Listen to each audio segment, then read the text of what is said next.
പിതാവിൻ്റെയും പുത്രൻ്റെയും പരിശുദ്ധാത്മാവിൻ്റെയും നാമത്തിൽ ആമേൻ. എൻ്റെ പ്രിയപ്പെട്ടവരെ, ഇന്ന് ബുധനാഴ്ച ജനുവരി 29 എല്ലാവർക്കും അച്ഛൻ്റെ സ്നേഹവന്ദനം. നമുക്ക് സന്തോഷത്തോടെ പ്രാർത്ഥനയ്ക്ക് പോരാം.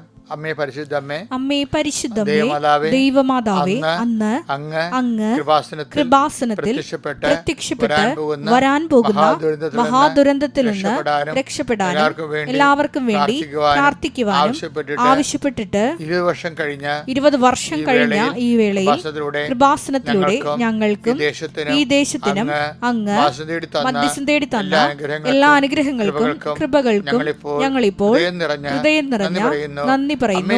അമ്മേ പരിശുദ്ധമേ, ജപമാല മാതാവേ, സകല കൃപാസനം പ്രാർത്ഥനകളോടും ചേർത്ത് ഞങ്ങളിപ്പോൾ പ്രാർത്ഥിക്കുന്ന ഈ കുടുംബത്തിന്റെ പ്രത്യേക നിയോഗം. എൻ്റെ പ്രിയപ്പെട്ടവരെ, സ്വന്തം പ്രാർത്ഥന ആവശ്യം പറയുക, അമ്മ മാതാവിനെ ഏൽപ്പിക്കുക.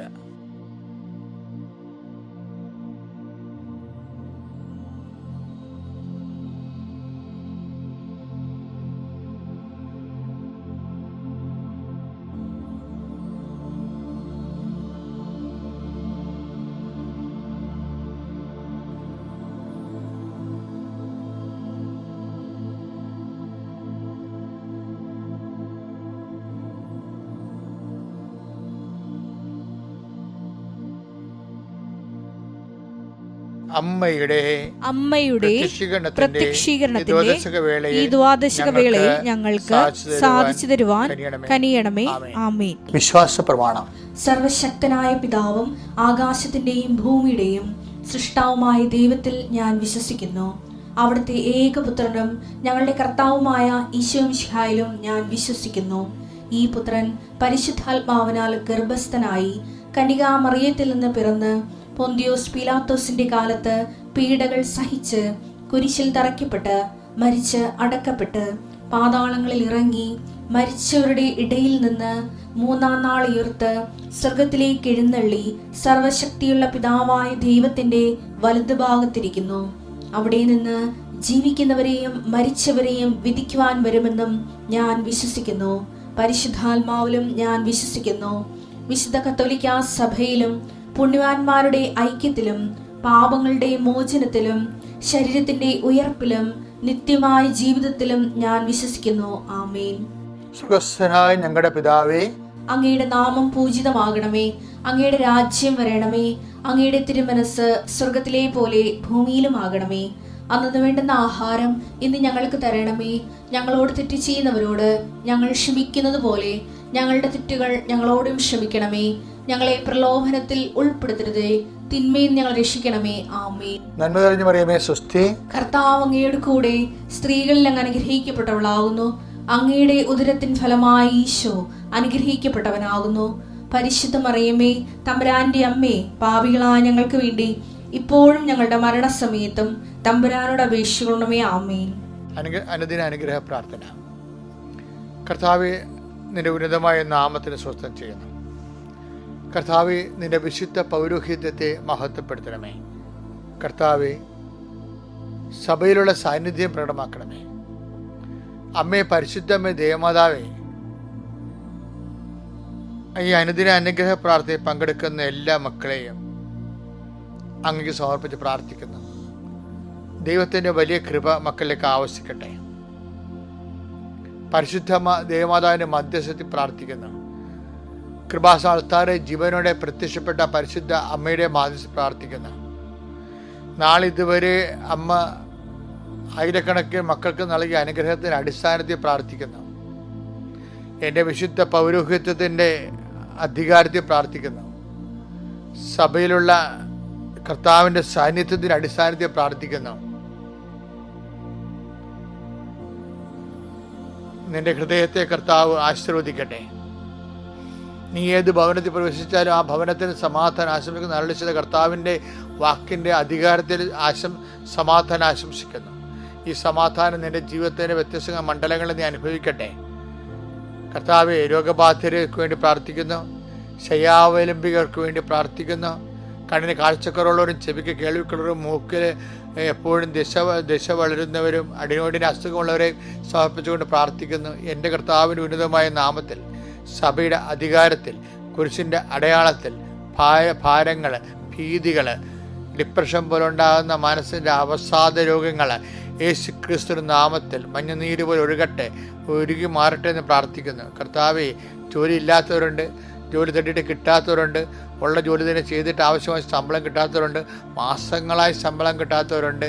അതൊക്കെയാണ് കർത്താവ് ഞങ്ങളുടെ യഥാർത്ഥ പ്രശ്നങ്ങൾ. അതുകൊണ്ട് കടയിൽ കടങ്ങൾ കൂടുന്നു, കുഞ്ഞുങ്ങളുടെ കാര്യങ്ങൾ തിരക്കാൻ പറ്റണില്ല, കുടുംബം മെയിൻ്റെനൻസ് ചെയ്യാൻ പറ്റണില്ല. വല്ലാത്തൊരു നാരകീയാവസ്ഥയ്ക്ക് ഒരു കുടുംബത്തിൽ ആരും വന്ന് കയറല്ലേ എന്ന് പ്രാർത്ഥിക്കുന്നു. അനേകം മക്കളുണ്ട്. സ്വർണത്തിന് വില കൂടുന്ന കാരണം പല കല്യാണത്തിന് ആവശ്യമായ സമ്പത്ത് കിട്ടാത്തവരുണ്ട്. പലതരത്തിലുള്ള വിവാഹങ്ങൾ ആലോചിച്ചത് ഉറച്ചിട്ടും അത് നടത്താൻ പറ്റാതിരിക്കുന്ന ആൾക്കാരുണ്ട്. മക്കളെ ഗർഭം ധരിച്ചിട്ടും പ്രസവിക്കാൻ പറ്റാതെ ഡേറ്റ് കിട്ടാതെ ഇരിക്കുന്നവരുണ്ട്. അതിന് പേര് പ്രസവം നീണ്ടു പോകുന്നവരുണ്ട്. അതുപോലെ തന്നെ ഗർഭത്തെ ശിശുവിന് ആന്തരികമായ അംഗവൈദ്യങ്ങൾ കണ്ടുകൊണ്ട് വിഷമിക്കുകയും വേദനിക്കുകയും ചെയ്യുന്നവരുണ്ട്. കുടുംബത്തിൽ കലഹമുള്ളവരുണ്ട്, കോടതി കേസുള്ളവരുണ്ട്. മക്കളെ പഠനങ്ങളിൽ പുരോഗതി ഇല്ലാതെ മാതാപിതാക്കന്മാർ ഞെരുക്കുന്നുണ്ട്. കാശ് മുടക്കുന്നുണ്ടെങ്കിലും അതിൻ്റെ യാതൊരു പ്രയോജനം കിട്ടാതെ വളരെ കുടുംബം വളരെ ഭയങ്കരമായ ദുരിതത്തിലും ഭാരത്തിൽ അകപ്പെട്ടവരുണ്ട്. എൻ്റെ കർത്താവിൻ്റെ ഉന്നതമായ നാമത്തിൽ, സഭയുടെ അധികാരത്തിൽ, കുരിശിൻ്റെ അടയാളത്തിൽ, ദൈവത്തിൻ്റെ ശക്തിയാൽ നിൻ്റെ മുഴുവൻ രോഗപീഠകളും ജീവിതഭാരങ്ങളും യേശുക്രിസ്തു നാമത്തിൽ ഏൽപ്പിച്ചുകൊണ്ട് പിതാവിൻ്റെയും പുത്രൻ്റെയും പരിശുദ്ധാത്മാവിൻ്റെ നാമത്തിൽ നീ സൗഖ്യം പ്രാപിക്കട്ടെ. പിതാവിൻ്റെയും പുത്രൻ്റെയും പരിശുദ്ധനാമത്തിൽ ഇന്നത്തെ ദിവസം നീ ശക്തി പ്രാപിക്കട്ടെ. പിതാവിൻ്റെയും പുത്രൻ്റെയും പരിശുദ്ധ നാമത്തിൽ നീ എല്ലാവിധ രോഗപീഠങ്ങളിൽ നിന്നും അകന്നു മാറട്ടെ. പിതാവിൻ്റെയും പുത്രൻ്റെയും പരിശുദ്ധാവിൻ്റെ നാമത്തിൽ നീ സമാധാനം അനുഭവിക്കട്ടെ. നിത്യം പിതാവ് പുത്രൻ പരിശുദ്ധ സർവ്വത്തിൽ നീക്കുവാമേ. എൻ്റെ പ്രിയപ്പെട്ടവരെ, പലപ്പോഴും നമ്മളെ എന്തെങ്കിലും ഒരു പ്രശ്നങ്ങളും ഭാരങ്ങളും ഒക്കെ ഉണ്ടാവും, നമുക്ക് ഒരു വിഷമങ്ങളൊക്കെ ഉണ്ടാവും അല്ലേ? ഇപ്പം രോഗത്തെക്കുറിച്ചൊരു അറിവുണ്ടാകുമ്പോൾ നമുക്കൊരു ഭീതിയും പ്രയാസമൊക്കെ ഉണ്ടാവും, ഒരു വിഷമമൊക്കെ ഉണ്ടാവും. ജപ്തി വരാൻ പോണെന്ന് കേൾക്കുമ്പോൾ ഒരു പ്രയാസവും വിഷമവും, എങ്ങനെ ജീവിക്കും, എവിടെ പോവും, ആര് സഹായിക്കും എന്നുള്ള ഭീതിയൊക്കെ ഉണ്ടാകും. പിന്നെ അങ്ങനെ ഓരോരോ വിഷയത്തിനും ആ പ്രശ്നങ്ങൾക്ക് നമ്മുടെ അതിജീവനത്തിന് അഭിമുഖീകരിക്കുന്ന ഓരോ ജീവിത പ്രതിസന്ധിയില്ലേ, അപ്പോൾ നമുക്കൊരു പ്രയാസം ഉണ്ടാവും. പക്ഷേ കർത്താവിൻ്റെ ഒരു നിലപാട് എന്താണെന്ന് അറിയാമോ? എന്തെങ്കിലും ഒരു പ്രയാസം ഉണ്ടായാൽ നീ ആ പ്രയാസത്തെ ഓർത്ത് പ്രയാസപ്പെടേണ്ട. കാര്യം നിന്നെക്കൊണ്ട് അത് അതിജീവിക്കാൻ കഴിയുമെന്ന് ദൈവം കരുതുന്നു. അത് വലിയ പോസിറ്റീവ് പോയിൻ്റാണ്. നിനക്ക് ഒരു പ്രയാസമോ ഒരു പ്രലോഭനം ഉണ്ടായാൽ അതിൻ്റെ അർത്ഥം നീ അടിപ്പെട്ടു പോകുന്നതല്ല. അതിനെ അതിജീവിക്കാനുള്ള ദൈവിക ശക്തി നീ ഇതിലൂടെ ആർജിക്കുമെന്ന് ദൈവം പ്രത്യാശിക്കുന്നു. അത് വലിയ അപ്പം നമ്മൾ അത്രയും വളർന്നു എന്നർത്ഥം. ഇപ്പോൾ ഒരു നിന്നമായിട്ട് എതിർക്കാമെന്ന പ്രതിയോഗിയെ നീ മലത്തി അടിക്കുമ്പോൾ നമുക്ക് എന്താ തോന്നുന്നത്? ഇത്രയും എനിക്ക് പവർ ആയെന്നാണ് ഓർക്കണത്. അതായത് ഒരു പ്രതിയോഗി ഇപ്പം ഗോലിയാത്തിനെ ദാവീദിൻ്റെ എതിരെ കൊണ്ടുവരുമ്പോൾ ദൈവം എന്താ പറയണത്? ഗോലിയാത്തിനെ മലത്തി അടിക്കാൻ പറ്റിയ പവറിലേക്ക് ദാവീദ് വരാൻ പോകുന്നു. ഗോലിയാത്ത് ദാവീദിൻ്റെ ശക്തിയുടെ സാധ്യതയാണ്. അതുകൊണ്ട് തന്നെ ഒരു പ്രശ്നം ഉണ്ടാകുമ്പോൾ ഞാൻ ഇത്രയും വളർന്ന് എന്ന് എൻ്റെ ദൈവം കരുതുന്നില്ല എന്ന് പറയുമ്പോൾ സന്തോഷം തോന്നണം. അതിന് പറ്റുന്നൊരു വചനമാണ് 1 കൊരിന്ത്യർ 10:13. മനുഷ്യ സാധാരണമല്ലാത്ത ഒരു പ്രലോഭനവും നിങ്ങൾക്ക് നേരിട്ടിട്ടില്ല. ദൈവം വിശ്വസ്തനാണ്.